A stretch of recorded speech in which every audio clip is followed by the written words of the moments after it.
welcome everybody. It is 12 already. Amber, do you have the presentation? It's difficult for me asking you this question. Great, so we'll get that on the go. And for those of you who are new to Rainforest, welcome. I know there's only a few of us in the room so far, but welcome. The format of Lunch Without Lunch is generally we will do a little intro here into the rainforest so you can get to know it better or be reminded of the social contract which binds us and brings us together today. And then we will have a presentation, so we'll get to that shortly. And we usually like to take some time at the end of the hour to get to know each other through breakout rooms. And so we ask that you please stick around for that. It's really where you'll find great value in getting to know the community and others in the ecosystem. And then we'll come back at 5 to 1 for community announcements at the end of the hour. So if you have community announcements that you'd like to share, and boy, is there ever a lot of activity happening in the next few months in Calgary Tech, stick around for that in the last 5 minutes of the hour. So yeah, if you're new, please feel free to raise a virtual hand so we can welcome you. Please feel free to throw your LinkedIn in the chat so people can connect with you there and get to know you outside of Lunch Without Lunch as well. And a big warm welcome to you. We'll maybe go to the next slide. We can maybe tag team this, Amber. We haven't really discussed it. Great. So we'd like to firstly take a quick moment to acknowledge the traditional territories that we work, live, and play upon. Those of the Blackfoot Confederacy, the Siksika, Kainai, Piikani, and the Tsuut'ina and Stoney Nakoda Nations, as well as the Métis Nation Region 3. For those of you who are outside of Calgary, maybe elsewhere in Alberta or in the world, if you wouldn't mind letting us know in the chat which traditional territories you live and play upon. We'll go to the next slide and a quick video on what is rainforest. What does it take to realize an idea or for a seed to sprout? At Rainforest Alberta, we know the answer is rooted in trust. Traditionally, Albertans have cultivated their ideas in established systems. Inputs that don't fit these systems are weeded out. Opportunities for growth are missed. But now, Albertans want a dynamic landscape that can evolve organically, like a rainforest. At Rainforest Alberta, we believe a culture of trust is the fertile soil where ideas grow. Our budding innovation ecosystem is a network of relationships pulling each other up as they push forward in their own field. Trust breaks down barriers. An open, inclusive network increases collaborative innovation. Successful breakthroughs inspire new ideas. A cycle begins. Rainforest Alberta is a movement to amplify trust by cultivating honesty, inclusion, and accountability. How? Our social contract holds us accountable to demonstrate trust across the province. We meet to have honest conversations around collaboration. This leads to more inclusive spaces for everyone to fearlessly build new ideas together. By raising the standard of trust, Alberta's ideas, talent, and resources can be evergreen. Visit rainforestab.ca to sign the social contract and start growing together. Alrighty, so we use 6 pillars to guide our conversation in the rainforest. We like to think of the rainforest being made up of these 6 elements, with culture being weighted the heaviest, leaders the second heaviest, and so on and so forth. So we rate we measure rather these pillars every year through our scorecard assessment. You can watch for that at the end of 2023, where we all have the opportunity to share our opinions and thoughts on how the health of the ecosystem. So we really play in this culture pillar here in our active rainforest events. And of course, everyone in the ecosystem participates within these pillars in different ways. And it takes this balance for a good, healthy, strong ecosystem. So go to the next slide if you want to take over, Amber. Sure. So to making the most of Lunch Without Lunch, introduce yourself in the chat, you know, what you're working on, what you're looking for, what you can offer. That's one of the great things about Lunch Without Lunch. It's a great place to get to know one another. You can connect with individuals through direct messages. Put your camera on in a virtual space. It's always great to see each other since we can't be in person. Ask questions that lead with curiosity rather than offering advice. We're all about leading with curiosity in the rainforest. You can ask questions and connect on our digital community, which I will share in a couple slides. You can check out the hashtag lunch notes for a capture of today's chat, which is on our Slack channel. And then our previous recordings are posted on YouTube. So if you want to check out a previous session, you can check them out on YouTube, or if you want to rewatch this session after we finish, it'll also be on YouTube. So our social contract, the video mentions a social contract. There are 10 values that we live, work, and play by. They're a code of conduct on being a good person. They're what we commit to when we're building a culture of trust, when we're building new ideas, when we're having conversations with people. And it just allows us to grow new ideas, to grow as individuals. And so when people join the rainforest, we ask them to commit to these 10 values and to sign the social contract. Once you sign the social contract, you'll gain an onboarding email, which will give you access to our Slack channel and our online community. If there's any trouble getting that onboarding email, I don't think there should be, but you never know. Please reach out to me and Bridget. We can help you get the links that you need and how to connect to everything that's happening in the community. So our digital platform, powered by Inkly, is a great place where you can get tacit knowledge that you can't get anywhere else. And I've had people be like, well, I can put in questions to Google or ChatGPT. Well, those don't give you the actual knowledge that you're looking for from real people. This is where you can find out, you're curious about tech, or you're curious about innovation, or you're looking for something to help you with a specific project or to connect with a specific person across Alberta. This is the place where people will answer those questions. You can be matched to them. It builds community, and it really works well when there's lots of people on there answering questions. So we really need you to join this community, ask questions, and ignite curiosity. You can scan that barcode. That'll take you directly there. I'll also post the link in the chat, but it is a great way to just spark curiosity, gain new learnings, and meet and learn about different perspectives happening across Alberta. I think that is it for the presentation on our end. So today we have Kris with us, and I always get this name wrong, so I apologize. It's Procurement Canada. Hopefully I said that right. He's here to share all the resources that are available for entrepreneurs, and yeah, maybe I'll pass it on to Kris to let you introduce yourself and everything that your presentation. Awesome. Share.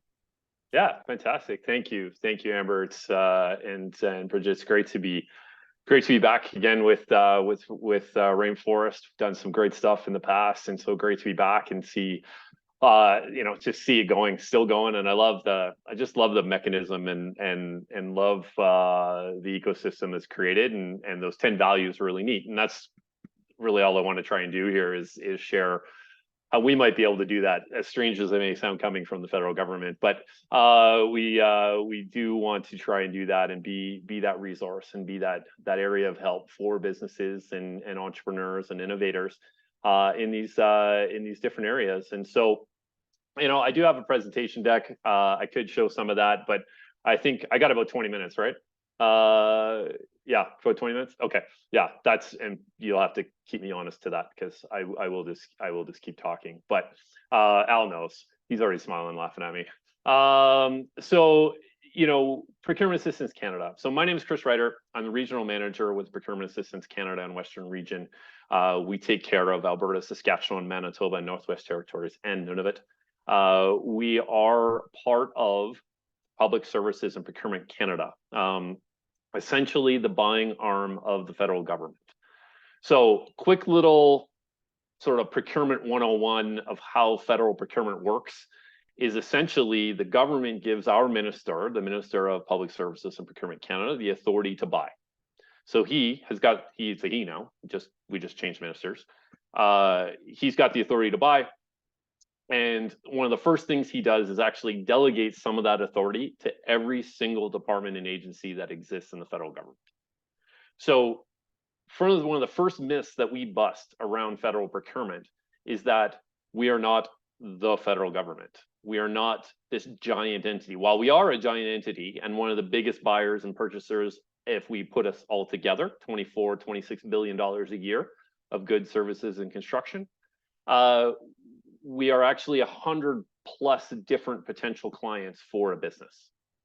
So this is where, you know, we want to look at the government of Canada as not just being that giant entity, but actually maybe potentially a whole bunch of smaller entities that could possibly be clients to your business, or might be interested in your innovation, or might be interested in that good or service that you are offering.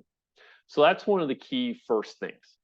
The next big sort of myth that we bust is the perception typically is we buy billion-dollar things from billion-dollar companies. The reality, though, is majority of our contracts are actually under $25,000, and the majority of those contracts go to small and medium enterprise. When I say majority, we're talking in the high 80s to 90%. So sure, yeah, we build jet planes, or we buy, well, we'll try and buy jet planes. We build Navy ships. We have, you know, major infrastructure projects. We have multi-million-dollar and you know, IT infrastructure, you know, building infrastructure. Sure, we build the Champlain Bridge in Montreal for a few billion. We Gordie Howe Bridge from Windsor to Detroit, again, multi-billion-dollar project. So yeah, of course, and those are the things that hit the news, and those are the things that we, you know, are typically thought of. But we have an unbelievable amount of contracts that make up that under $25,000 range, which are, you know, again, 90% of our contract volume. I think it's about 40% of our dollar value, but it's 90% of our contract value or contract volume. And we're buying a remarkably wild range of things. So, you know, everything from furniture. So personally, I was involved with vaccine procurement back in 2010, right after the H1N1 experience. So the seasonal flu shot, as well as the pandemic flu shot, H1N1 related, not COVID-19 related. And so I was involved with that. Then I was involved with the National Strategy for Office Furniture Procurement and all the office furniture we buy for the federal government.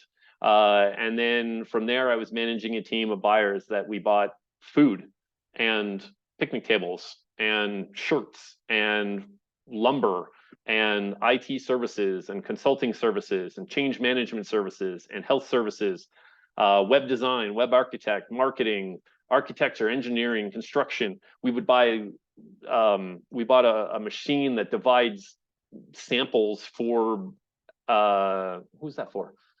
Canadian Food Inspection Agency, I think, maybe Agriculture, Agri-Food Canada, I can't remember. But it's an incredible amount of variety of goods and services that we actually buy. And so a lot of the time our conversation with businesses is about, where do you fit? Is it direct supply? Is it subcontracting? Is it supply chain opportunities? All of this information that we have on our contracts and our opportunities is all public information. And so we want to share that information with businesses in order to be able to find where they might be able to make the government of Canada a client. They might be able to do business with us. And so where we fit in Procurement Assistance Canada, where we fit into all this is we are an outreach team. This is what we do. We go out in the public. So I was just doing a presentation right before this with the Indigenous Chamber of Commerce in Winnipeg. Now I'm here. This is great. And it's all about sharing this information. So we do webinars, we do presentations, we'll go to trade shows, we will, you know, we'll be out working with awesome partners like Rainforest as much as we can to help share the information that we have for businesses to explore us as a client. We understand we're the federal government, we're complicated. We've got a whole lot of rules and we got a whole lot of layers.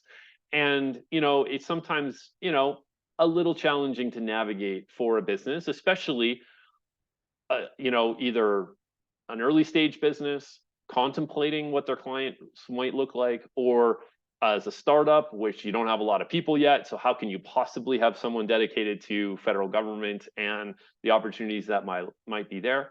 So we're here to help. As crazy as that sounds, we're here to help. So one of the key things that I wanted to share today about what we do and what our services are is that we do the presentations, we do these sessions like this, we do webinar series. So if you are a partner, part of a network of businesses as well, and would like us to be involved with that and work with your networks, let me know. We'd love to do that. If you're an entrepreneur, a supplier, a business, and you want some more information, you'd like to talk more specifically about what you're doing, reach out. We have free one-on-one services. We have a whole team of outreach officers. We can connect you with either myself or one of my colleagues, and we'll sit down either in person or virtual, of course, and learn more about your business. Where are you at? What stage are you at? What support do you need? What help are you looking for? Where are you fitting in this right now? Where are the areas of opportunity? If you are IT services, maybe we want to look at, pro services, TBIPs, Shared Services Canada, Scale Up Initiative. These are areas of opportunity. If you're construction, architecture, engineering, we want to look at Defense Construction Canada. We want to look at Select. We want to look at some other RFP opportunities, and so we can show where those are. If you are trying to come up with another example, the furniture supply arrangements and being on top of those.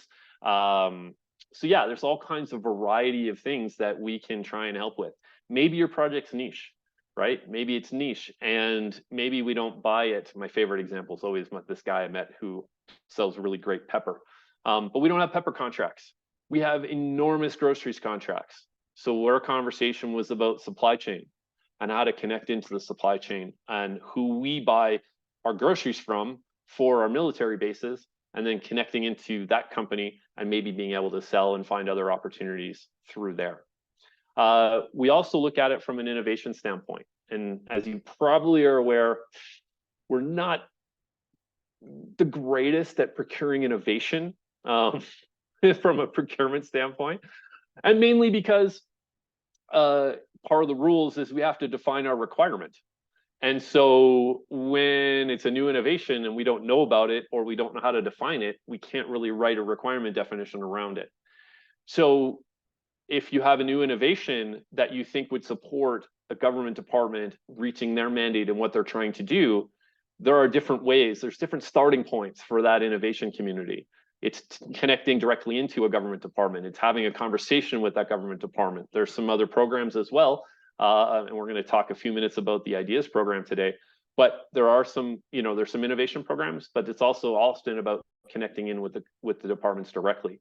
And we can have, again, in that one-on-one, we can have that conversation and we can show you how that works and show you the tools associated with that again are public, that a lot of people don't know are there. Often when it comes down to innovation, it's looking at the mandate letters. And the mandate letters are the letters from the Prime Minister to the ministers about what you're going to go and accomplish. Those are public. And it's amazing. Again, not many know that they exist. But as a great example, a couple of years ago, I had a company come to me with an innovation in tree planting. And the Liberals had announced the 2 billion tree initiative. So we went, in a one-on-one, we went to the mandate letters, found the 2 letters that included the 2 billion tree initiative. And that was their starting point of that conversation. Because at some point, there's going to be a procurement associated with achieving that 2 billion tree initiative. But what are they going to need? And so if they can then introduce their innovation as solving that potential mandate, now we've got an area of opportunity perhaps for that company. So there's all different ways of approaching it, depending on the age, the stage, the innovation, the existing market, the non-existing market, of how to approach the government of Canada. And again, we just want to be there to help the businesses navigate that space, because we understand that it's a little more on the complicated side. I'll pause there for a second. If there's any questions around Procurement Assistance Canada, what we offer, what we do, how we can support, and how we can help, yeah, happy to take a couple of those questions while I load up the Ideas program, because I will share that website.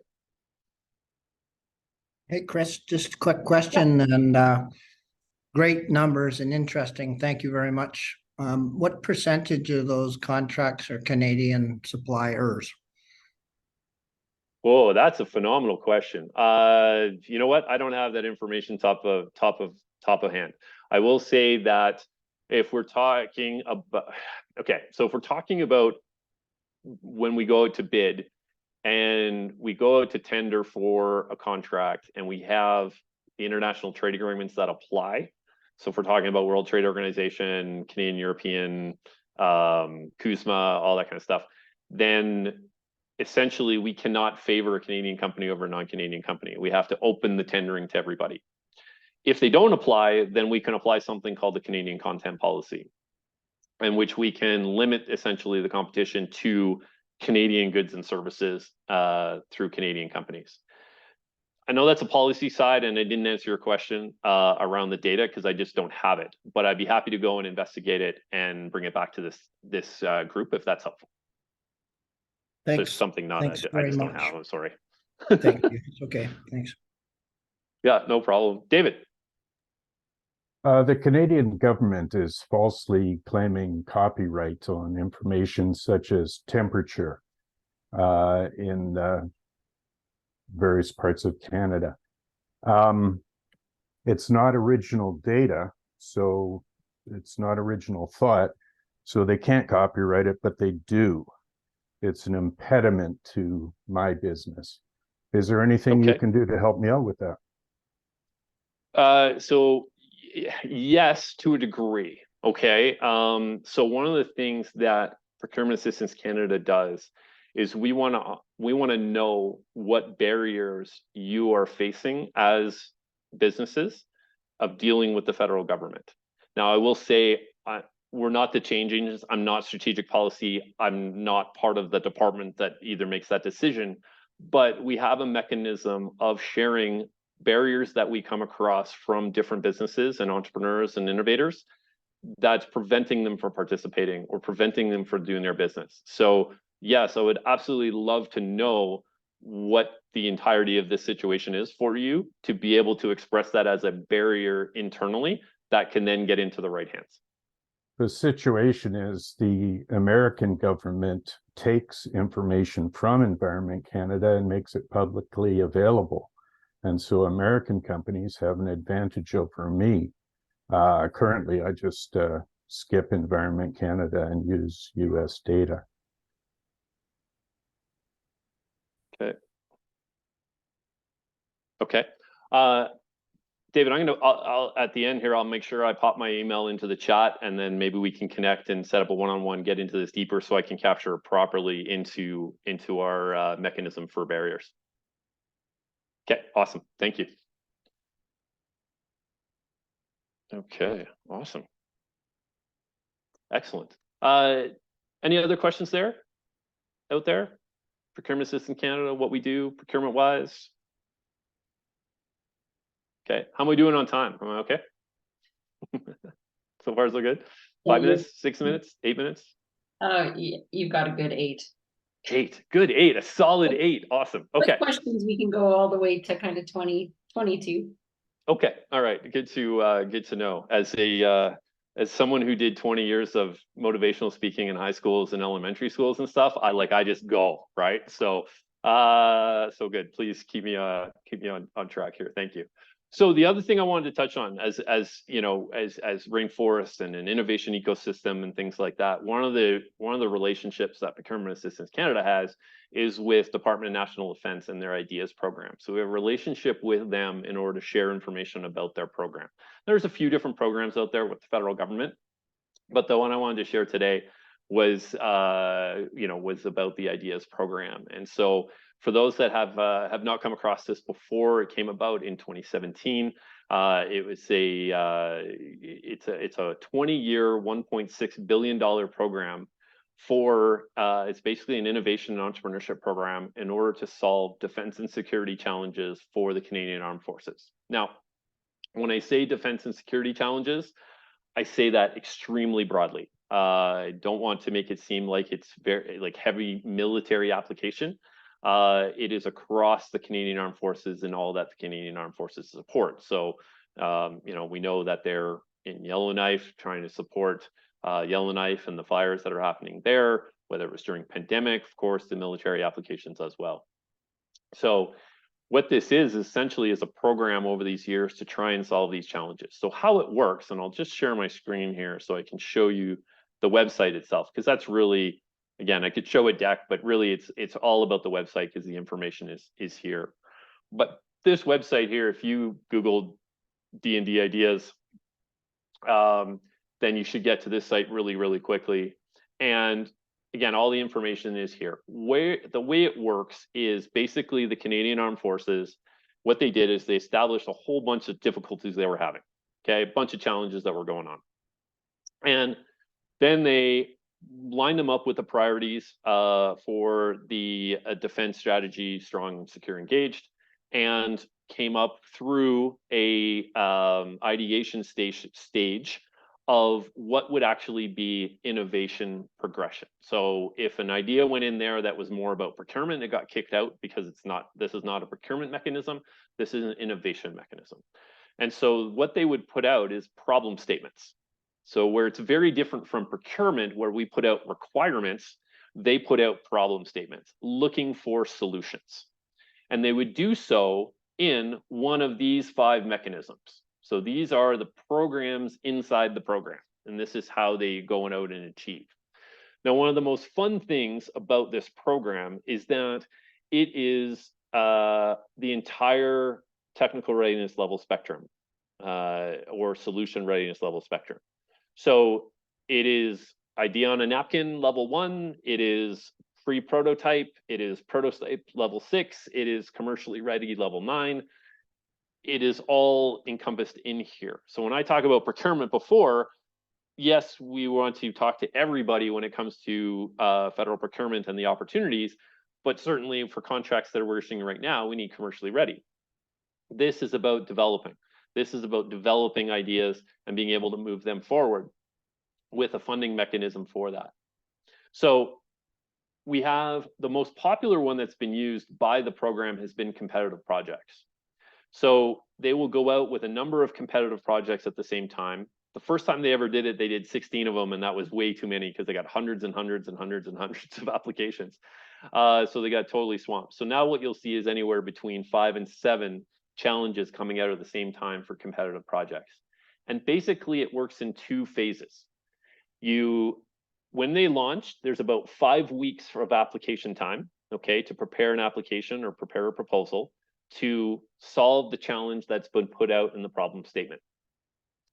You put together what the budget you're going to need, up to $200,000, and for 6 months, and the proposal idea, what you plan to do during that time, is really what the application is. So it's not crazy complicated by government standards. It's actually rather small in comparison, but the idea is you create what you're going to do and you provide the budget that you're going to do it in.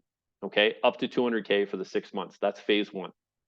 So what happens is the applications go in, they get reviewed by Department of National Defense and DRDC, the research arm, and the ideas with merit, with the most merit, get moved forward. So this is not a winner-take-all model, right? There can be multiple winners under each phase and each challenge. So they did PTSD, was one of the ones they did in the original. They got over 100 applications and proposals for PTSD. And for phase 1, they selected 10. 10 solutions, 10 innovations were put forward and allowed to work towards that, using that up to 200K for each of those ideas.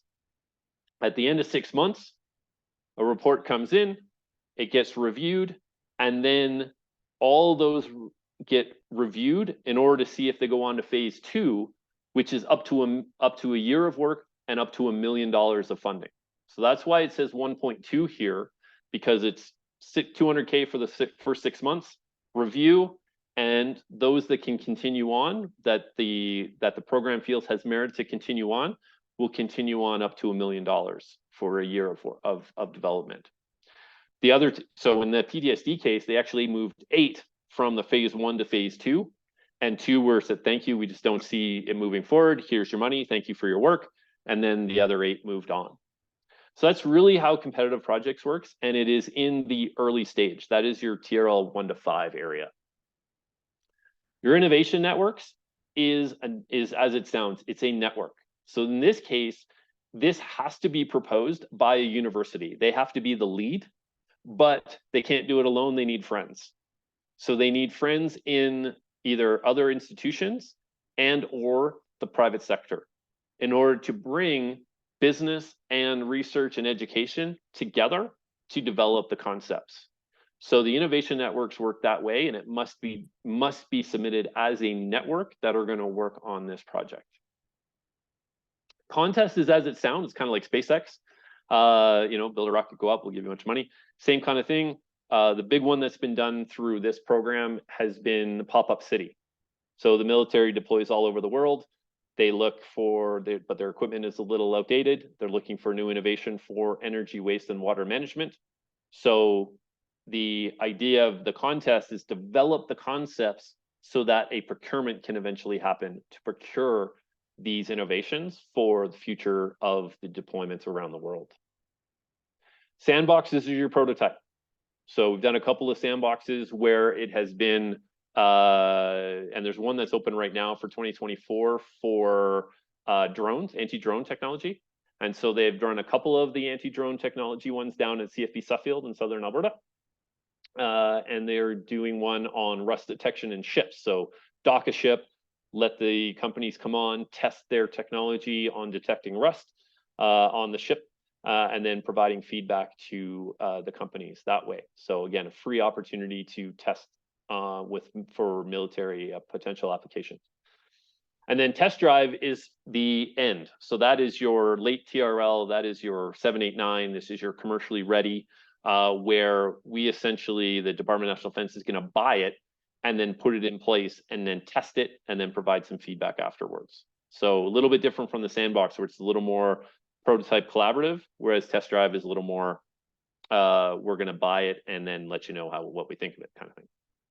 So I'm sure I'm almost at 8 minutes, or if not, I'm already past it.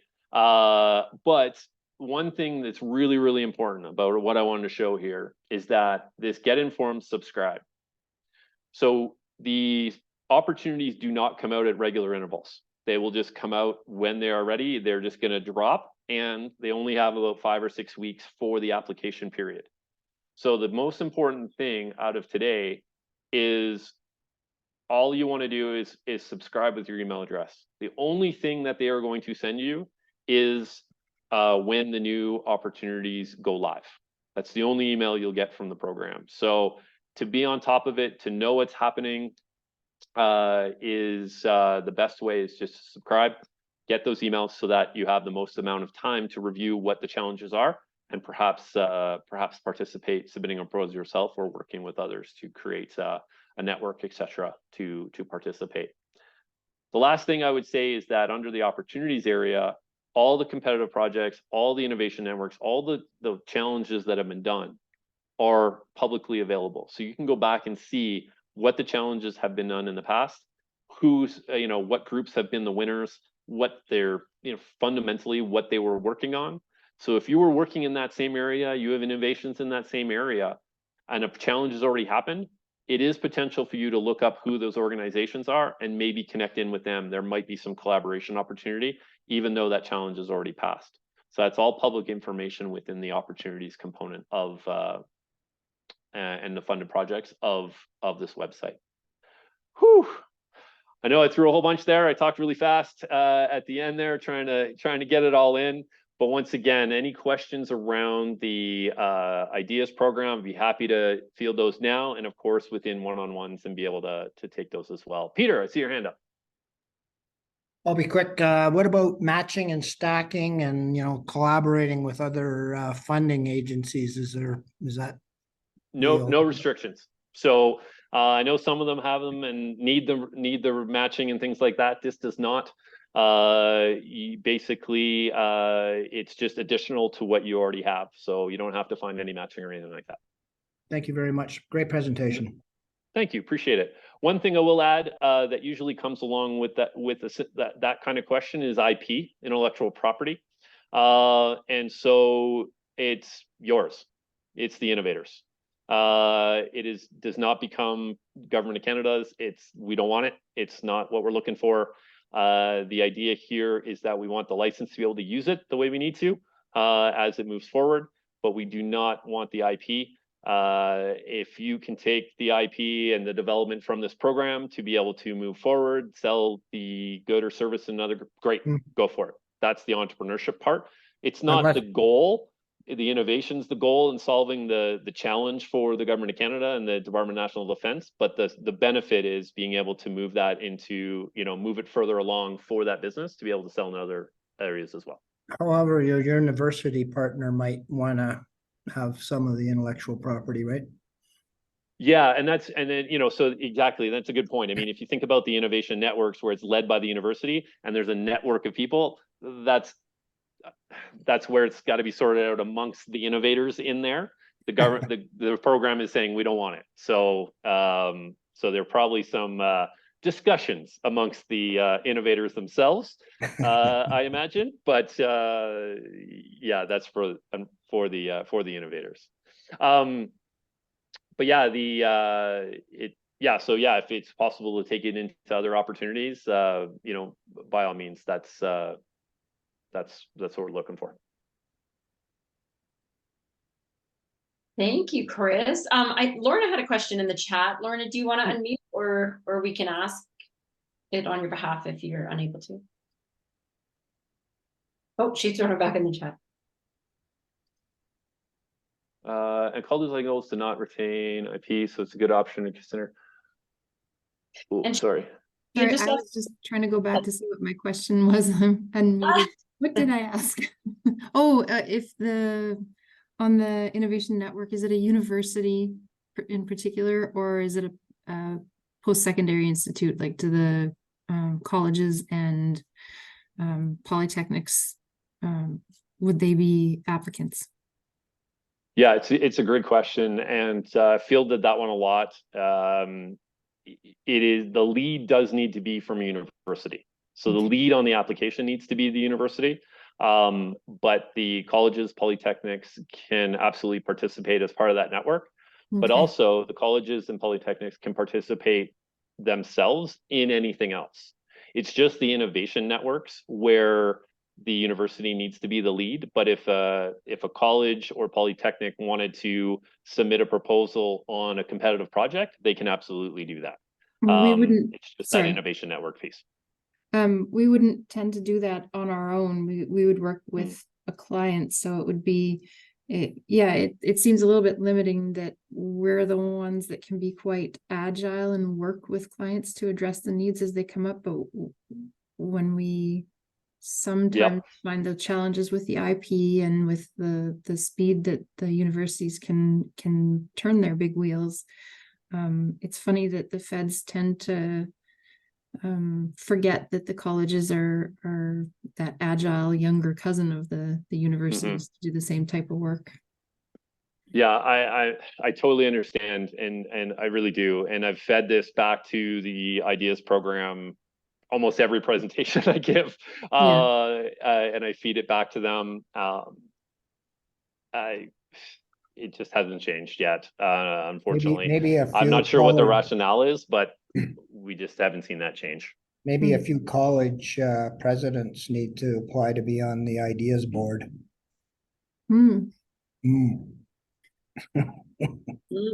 Maybe. I like that. Everyone. Wait, this is going to be on YouTube, right? Oh dear. But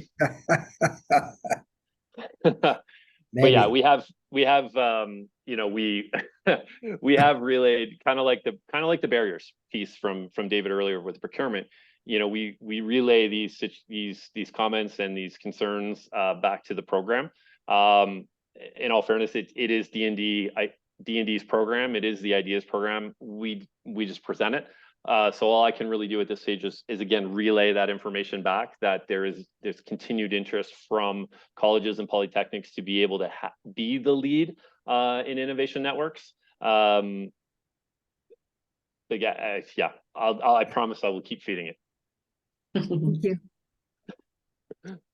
All right. On that note, thank you so much, Kris, for sharing these resources. We like to bring these resources back to everyone's attention every year or so, simply because for those founders out there and entrepreneurs, we often hear feedback that more local procurement is desired by entrepreneurs, but opportunities exist. And so it's just a matter being aware and connecting in with municipalities, provincial, and the feds to find out where these opportunities lie. So we really appreciate you bringing the info to us, and I know you're open to more questions from the audience offline or in the breakout rooms.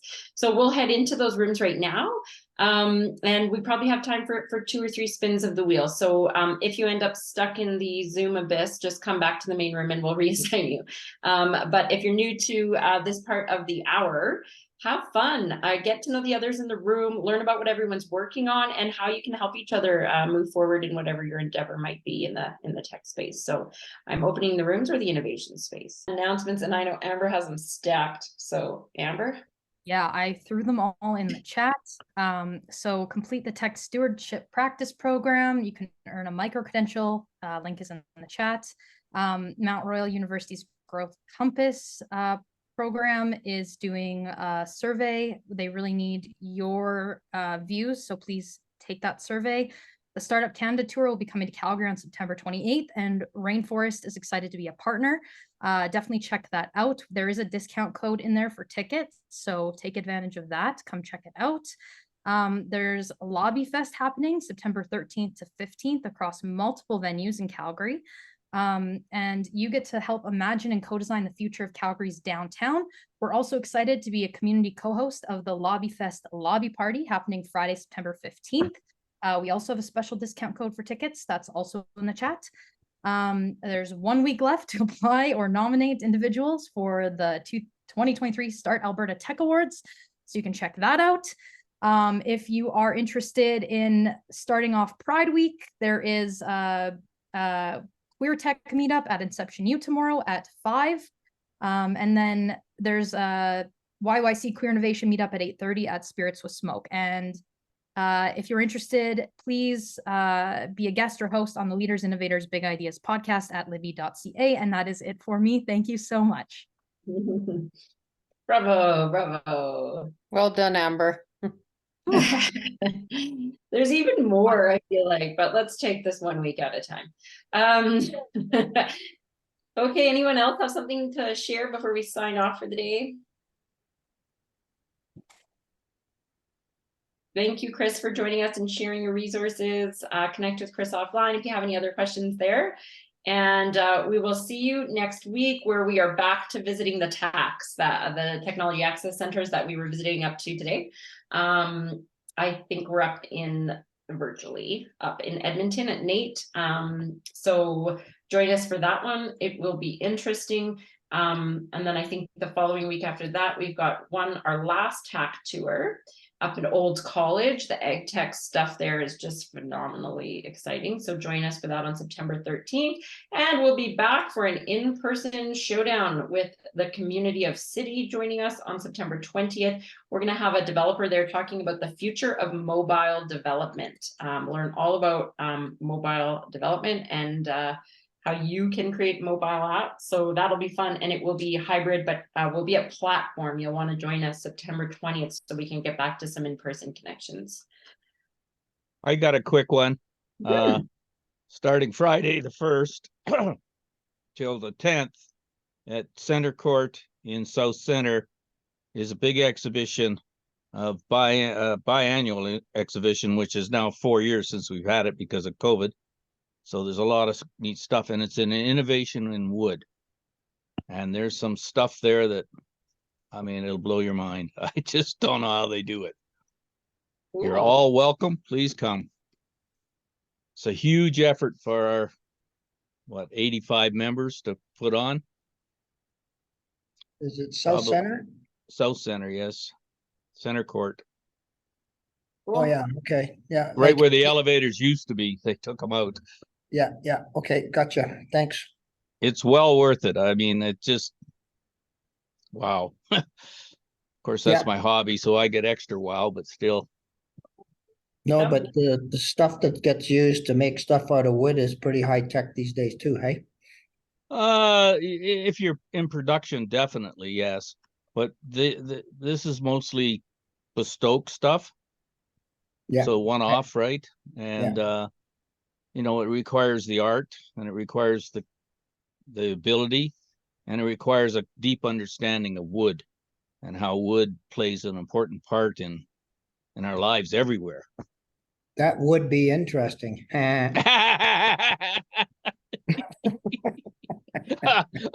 Only you, Peter.